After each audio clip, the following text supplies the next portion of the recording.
It's not an earthquake. Phew! It's worse than an earthquake. It's a woodpecker. Oh. It's smashing the tree. It's made a hole. It's got inside. Oh, it's not in my flat. Phew! It's not in my flat. Our door's stuck. Here, son, let me try. I believe we have found the bird.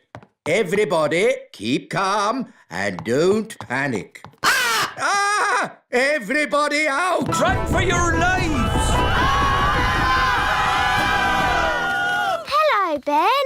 Hello, Holly. We've got a bird in our tree. Yes, I saw it first. It's a woodpecker. That's correct. I didn't realize Your Majesty was interested in birds. Oh, yes, I'm a bird spotter. Here's my badge.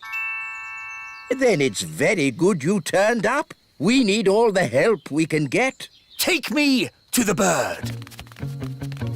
Thank goodness you're here, Your Majesty. The woodpecker is in our home. It's building a nest. And soon there'll be eggs. And when they hatch, there'll be baby woodpecker chicks. And baby woodpecker chicks are extremely rare to spot. Fantastic. When they hatch, I can come back and tick them off in my book. It's got to go now, before it lays its eggs. It can't go. I want to spot the chicks. This tree is for elves, not for woodpeckers. No.